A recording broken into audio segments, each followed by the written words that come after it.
What's up, guys? Eric here with driverlineup.com, world's okayest steering wheel holder. I'm in line at Einstein Bagel. I need coffee. I didn't sleep for shit last night.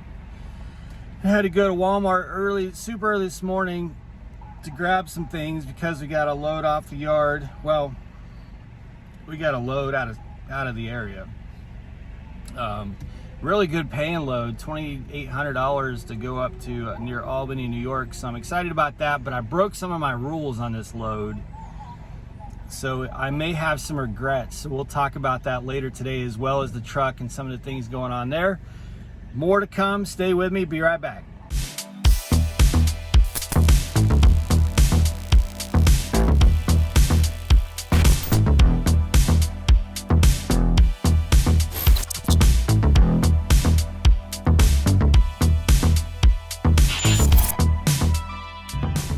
All right, guys, so here's the deal. You guys aren't gonna believe this. Now, I've got good news to report on Prime, and I know that a lot of you guys aren't gonna like that because a lot of you guys don't like good news. I'm the same way. We all want to see a train wreck happen, right? And after the last couple videos about our Peterbilt, you know, some of you are just gonna want more bad news. I get it. It's YouTube. That's what we're signed up for. I don't have a lot of bad news. As a matter of fact, this week's been really quite amazing, to be honest with you. I'm gonna be fully transparent and tell you guys how we somehow have just completely dodged any kind of financial damage or anything like that. But the first thing is with the truck, because I know everybody's wanting to know, the truck is back to ready to rock, and you are just it's just mind-boggling how stupid and simple the problem was. It was not any of the big components or computers or anything like that. The manufacturer, Peterbilt, put the wrong size of fuses in various places in this truck. Let that sink in for a second. The manufacturer, Peterbilt, put the wrong size fuses. They had 15 amp fuses where there were supposed to be 30 amp fuses, and they had 30 amp fuses where there were supposed to be 15 amp fuses, and 25 amp swapped around. So obviously that's a problem. When certain things were happening, and when the Bindex system activated for the first time on the road, it needed a fuse that could handle 25 30 amps, and there was a fuse that was 15 in its slot. So I mean, you know, one way to look at it, and I checked the fuses too, because Dan, the mobile tech that I was texting with last Sunday when we were broke down at the Turnpike, that was one of the first things he said. And I went out there and looked around in the fuses and couldn't see anything. But there really would be no way for me to know that there were fuses all swapped around and in the wrong place. And Peterbilt didn't even know that right out of the gate either. They had to take the truck out on the road, replicate the problem with the Bindex system activating, and sure enough, they cleared all the codes, went out, replicated the problem, and sure enough, all the codes throw, the faults throw, the check engine light, everything throws. So they take it back to Peterbilt and realize that the manufacturer had put wrong fuses in the wrong places. It wasn't just one fuse. Really, Peterbilt? Oh my God, so stupid. So stupid. So we went through all that shit. The truck being towed back to Springfield. I had to hitchhike. We had to drive a rental car to Springfield, then follow the rental car in our Jeep back to Wichita, Kansas to drop it off, then drive back to Springfield. All of that for fuses in the wrong place. Oh my God. it's funny because it's like, that reminds me of the headlight issue. Longtime subscribers, you'll remember our headlight issue with our last Peterbilt.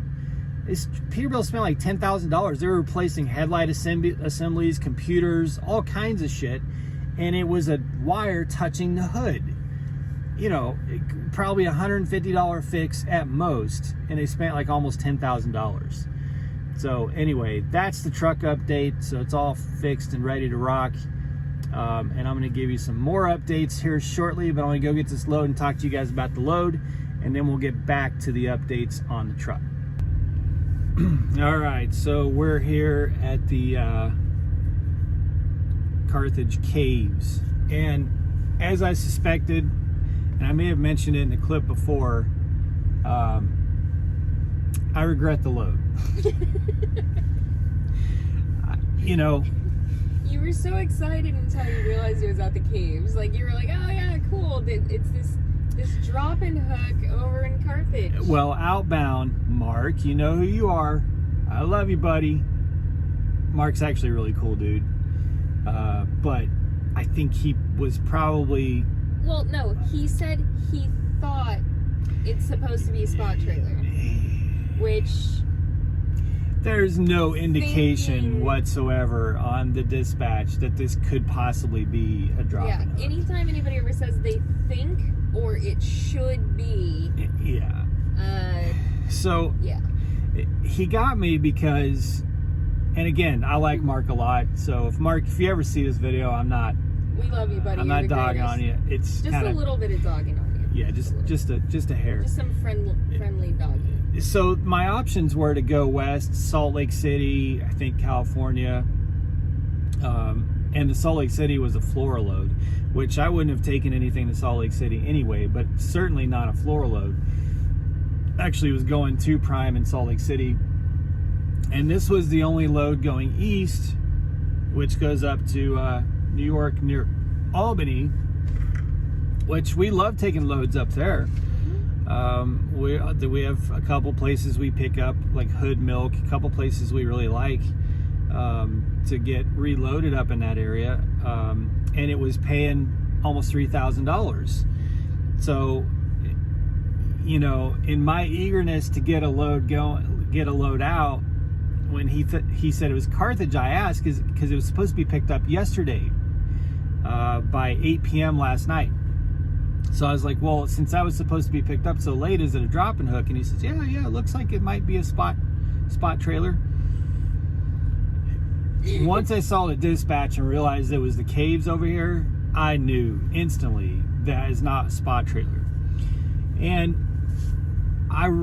so when we take loads out of here, they're always extremely heavy. They're a pain in the ass to get loaded with because you have no service. You can't run your APU, no cell phone service, no nothing. So you just sit in the caves for hours with the truck off. It's cold in there and no service or anything. It's actually not fun at all. They load them heavy. They know there's no scale within 30 miles. You got to go back to Joplin or the other direction. And that means if you get to the scale and you're a little bit overweight, then you got to come back 30 miles and be at work-in to get reworked. So it's not an ideal situation. And to make matters worse, because the pickup time was changed to today to facilitate a team like us coming to get it, when they clearly couldn't get a truck to get to it yesterday, we're now a work-in. So we busted our asses getting over here, and now we have to sit for several hours waiting to get assigned a door inside the caves. So we're sitting outside the caves right now. Yeah. And we are, according to the guy at check-in, the fourth in line for work-in. So he said that it will be a few hours if we're lucky. Yeah.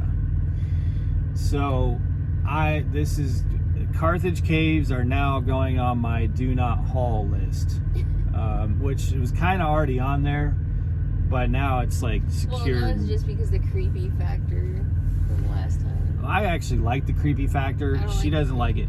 It reminds me of a zombie movie because they have like almost like this. If you've seen Shaun of the Dead, which is a great movie, when he doesn't know yet, like he wakes up in the morning, he doesn't know yet that zombies have taken over, and he goes into this little shop, and there's like this music playing on a like kind of crackling on an intercom. Crackling intercom type speaker, and it's in here. Sometimes they'll have like an old 80s rock or something, and it's just like weird. It's not even 80s that you hear a lot. You're not even familiar with it. And it's in this crackling like intercom that echoes down the caverns. It's pitch black in there. It's cold in there. And last time we were here, we were at the very end of the caves. I mean, like way back. And so it was just us alone back there. Well, and you almost expect to get out of the truck and hear the sound of zombies, you know, coming down through the tunnel. By some sort of monster creature. Yeah. So it's. But you found a really good way to entertain yourself last time.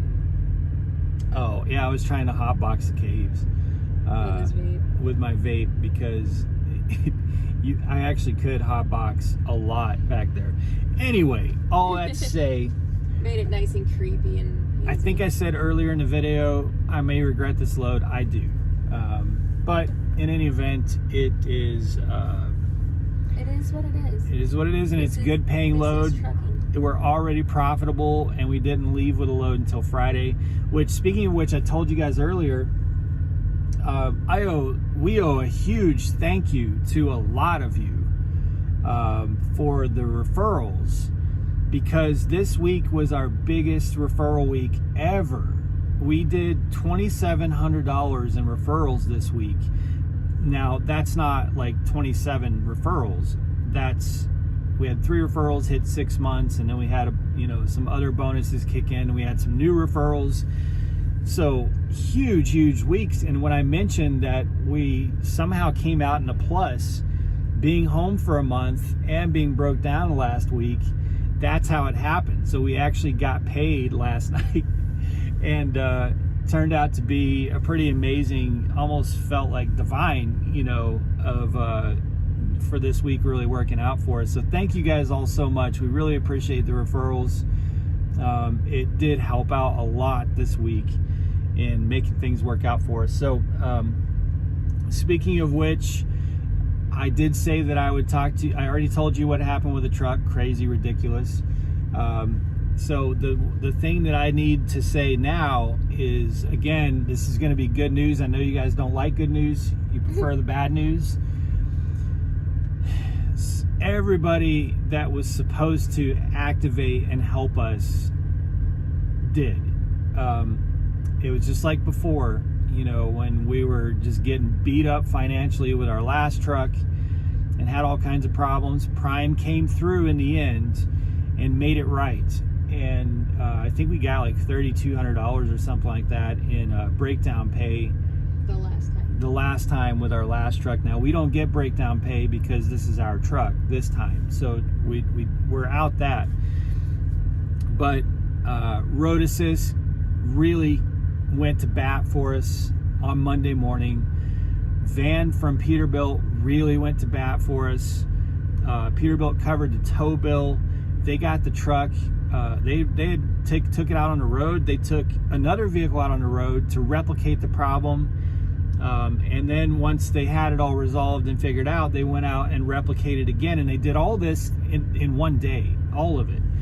And Van was communicating with me multiple times throughout the day. He called me multiple times. He let me know where in the process they were. He let me know what they figured out. I mean, Peterbilt was in contact with me all day long as they were fixing it Monday and Tuesday.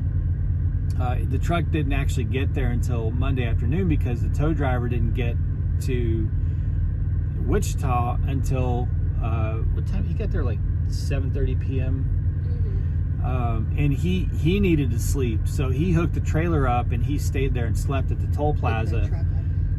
He hooked our truck up to got it ready to go, and then he didn't leave until the next morning, which was totally understandable. I wasn't upset about that at all. What was funny though is we failed to communicate that to Van, and Van had a moment of panic. Van did. Our truck got stolen or something. He texted me the first thing in the morning, he said, please tell me you know where your truck is. Because we had disconnected the batteries, and so they couldn't ping the truck and figure out where it was. And he, as far as he knew, the truck was supposed to be at Peterbilt in Springfield at about 3 o'clock in the morning. It hadn't even left Wichita at 3 o'clock in the morning. So he was kind of freaking out. And I was like, no. Yeah, he got it up on the tow truck last night, and he had to sleep, and we disconnected the batteries. So that's why you're not going to be able to track it. So anyway, road assist really came through. Our road assist advisor was communicating amazingly with us on Monday. Peterbilt really came through. They were communicating very well. We did not get charged for the tow. It wasn't on the settlement. I thought they may still charge me for the toll, and then he would reimburse it. It didn't even get charged to me. So no repair costs, no tow costs or anything like that. Success Leasing, they did get back to me on Monday with a really nice message, and they halted the payment this week. Now I still owe the payment, but it's fine. They're just adding another week to the contract. It's fine because I'm buying the truck, you know. So I've never argued that I should be just given a free payment or anything like that. I mean, I got to pay for the truck. My only argument has been that you shouldn't start charging me for the truck until I can actually make money with the truck. That was my only argument. The first week they were supposed to do that, and they didn't. And she said they were going to, and that's why I went back and I was like, what the hell? You know, you clearly told me you were going to hold the payment until I could actually run with a load, and you didn't. They made it right this last week, and she was very apologetic and very understanding of the situation. So we didn't have the truck payment this last week. We didn't have any of the costs for the tolls or the tow or the repairs. And everybody was really communicating and kind of working together as a team. So as much as you guys would probably like to hear that I want to go set fire to multiple departments, once again, as was the case like 7-8 months ago, everybody kind of came together and really fixed our situation. So as it should be. I'm not happy with the manufacturer, Peterbilt, for doing something completely stupid, but everybody in the chain after that has helped to make it right for the time being. So anyway, that's the update there. And then as far as the cost, I told you guys I would tell you what our loss was. We lost about $4,500 in revenue. We had a $3,500 load that would have been dropped off on Wednesday that we lost, and then we probably lost another $1,000 roughly. Let's see, yeah, probably another $1,000 that we would have gotten in another load at least. So cost us about $4,500 in revenue, and considering that I actually got a check, which my check was like $1,100, even though I was in the hole, pretty deep in the hole, because all the time off, the 4 weeks that we were off, her company benefits and everything, workman's comp, all that stuff. When you're a company driver and you're on a lease truck, you don't go into the hole for all that. All that comes off of the lease driver's settlement. So she never actually went into the hole that entire 4 weeks, but her benefits kept racking up, and that was being charged to my settlement. So did go in the hole there, and then I had the first week's payment on the truck. So I was about $2,500 in the hole. But because of all the referral money and the 2 loads that we ran, I actually ended up getting $1,100, and then she got a little bit of a check too. But it would have been almost a $5,000 check if we hadn't had this problem. So it was costly. It was still very costly. And that's just that just is what it is. I see some comments sometimes saying, well, this is just not fair, and it's okay, it's not fair, but that's the way it is. it's the name of the game. You know, you're gonna have ups and downs, and you're gonna have holes, and you're gonna have mountains, and you just got to work your way through all of it and be mentally prepared for it when it happens. And so anyway, this is a really long video, but hopefully that kind of brings you guys up to speed as to where we are. We'll have another video tonight or tomorrow letting you know what happened here, because I'm anticipating that we're probably going to take a nap at Prime tonight on our way back up 44, because we're not going to have anywhere to park, and I don't think we're going to get out of here anytime soon. So I'll give you an update on this load.